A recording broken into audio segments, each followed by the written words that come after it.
श्री स्वामी समर्थ. जय जय स्वामी समर्थ. स्वामींचं नाव घेऊन मी या व्हिडिओला सुरुवात करते. प्रत्येक महिन्याच्या त्रयोदशी तिथीला प्रदोष व्रत साजरं केलं जातं. प्रदोष व्रत हे देवांचे देव महादेव यांना समर्पित आहे. हिंदू धर्मात या तिथीला विशेष महत्त्व आहे. या तिथीला महादेव आणि माता पार्वतीची पूजाही केली जाते. प्रदोष काळात ही पूजा केली जाते. या पूजेमुळे व्यक्तीच्या जीवनातील ग्रहांचा अशुभ प्रभाव दूर होतो.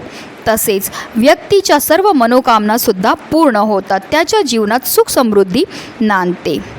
ज्येष्ठ महिन्याच्या कृष्ण पक्षातील त्रयोदशी तिथी उद्या म्हणजे 3 जुलै रोजी आहे. बुधवारी ही तिथी आल्यास या व्रताला बुध प्रदोष व्रत असे म्हणून ओळखले जाते. ज्येष्ठ महिन्यातील कृष्ण पक्षातील त्रयोदशी तिथी 3 जुलै रोजी सकाळी 7:10 प्रारंभ होईल, तर 4 जुलै रोजी पहाटे 5:54 त्रयोदशी तिथी समाप्त होईल.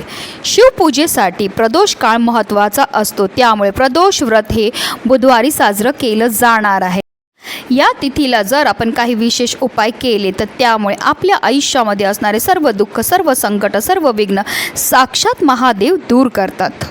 आणि म्हणूनच आपल्याला शिव मंदिरातून ही एक वस्तू घरी घेऊन यायची. ही वस्तू आपल्या घरी घेऊन आल्यामुळे आपल्या आयुष्यामध्ये असणारे जे शत्रुबाधा, करणीबाधा, मोठ्यात मोठं कर्ज, आजारपण, इडापिडा तर नष्ट होणारच आहे, पण आपलं 7 पिढ्यांचं दारिद्र्य नष्ट होऊन आपल्या संपूर्ण कुटुंबाची भरभरून अशी प्रगती होणार आहे. अतिशय प्रभावी असा हा उपाय, ज्याबद्दल सविस्तर आणि महत्त्वाची अशी माहिती मी तुम्हाला या व्हिडिओमध्ये देणार आहे. तर व्हिडिओ पूर्ण पहा.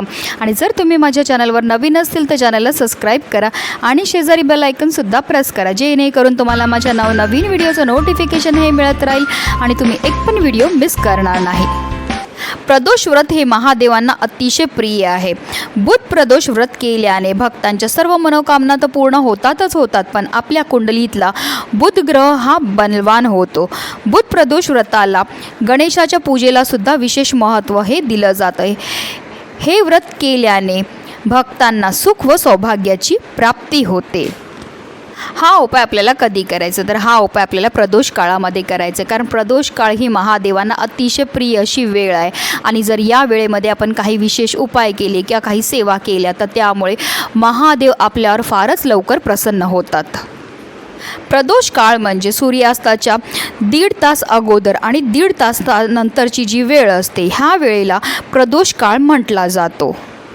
अगदी तुमच्यापासून माझ्यापर्यंत प्रत्येकजण खूप मेहनत करतो, खूप कष्ट करतो, जेणेकरून आपल्या आयुष्यामध्ये सुख समृद्धी नांदेल.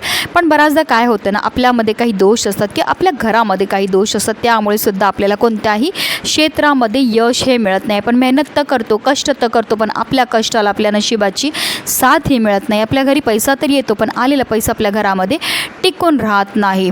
आपल्या घरामध्ये जर वारंवार भांडणं होत असेल, कलह होत असेल, आजारपण असेल, आपल्या घरामध्ये मुलं खूप शिकलेली आहेत पण त्यांना मनासारखी नोकरी मिळत नसेल, किंवा विवाह योग्य झाली आहेत, विवाह जुळण्यामध्ये अडचणी येत असेल, संतान प्राप्तीमध्ये अडचणी येत असतील, तर अशा विशेष तिथीला जर आपण काही विशेष उपाय केले तर त्यामुळे निश्चितच या सर्व दोषांपासून मुक्तता मिळण्यामध्ये मदतही मिळत असते.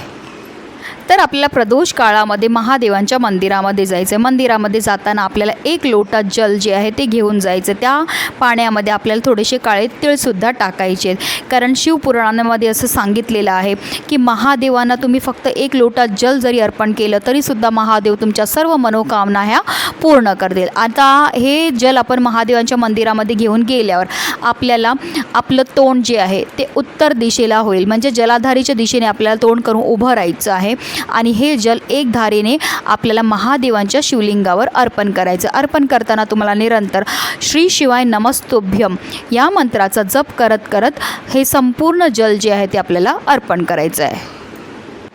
हे संपूर्ण जल अर्पण करून झाल्यानंतर आपल्याला महादेवांना आपल्या मनातली इच्छाही बोलायची. ज्या पण तुमच्या मनातल्या इच्छा असतील त्या आपल्याला महादेवांना बोलायच्यात. आता शिवमंदिरामधनं जी वस्तू आपल्याला घरी घेऊन यायची आहे ती म्हणजे बेलफळ. आता शिवलिंगावर कोणी बेलफळ अर्पण केलेलं असेल तर ते गुपचूप आपल्याला उचलायचं आहे आणि आपल्या घरी घेऊन यायचं. आणि घरी घेऊन आल्यानंतर दक्षिण दिशा सोडून इतर कोणत्याही दिशेला आपल्याला ते बेलफळ जे आहे ते ठेवायचं आहे.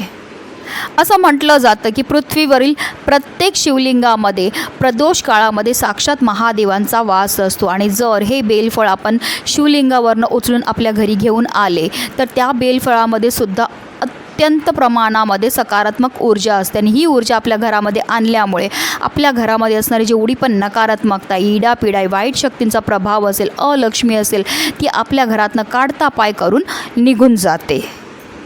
आता काही कारणास्तव तुम्हाला बेलफळ नाही मिळालं शिवलिंगावर, तर तुम्हाला धोत्र्याचं फळ मिळालं तरी ते घेऊन आले तरीही चालणार. आणि ते फळसुद्धा आपल्याला दक्षिण दिशा सोडून इतर कोणत्याही कोपऱ्याला आपल्याला ते ठेवायचं आहे.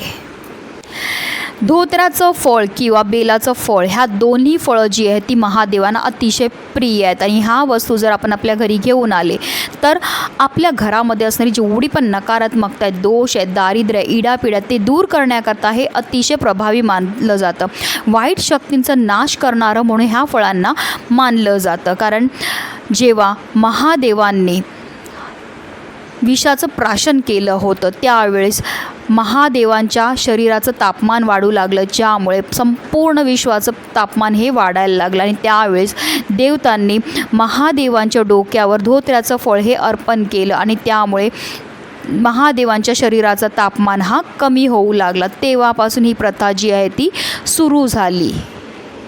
आणि म्हणूनच आपल्याला या दोन फळांपैकी कोणतंही एक फळ गुपचूप महादेवांच्या शिवलिंगावरनं उचलायचं आणि आपल्या घरी घेऊन यायचं. तुम्ही स्वतः चमत्कार पाहतील की हा उपाय केल्यामुळे तुमच्या घरामध्ये असणारी जेवढी पण नकारात्मकता आहे, दोष आहेत, अडचणी आहेत, इडापिडा आहे, संकट आहेत, ती दूर होऊन तुमच्या संपूर्ण कुटुंबाची भरभरून अशी प्रगती होणार आहे. म्हणूनच व्हिडिओ जास्तीत जास्त लोकांपर्यंत शेअर करा, जेणेकरून प्रत्येकाच्या आयुष्याचं कल्याण हो. ही स्वामीचरणी प्रार्थना. श्री स्वामी समर्थ. जय जय स्वामी समर्थ.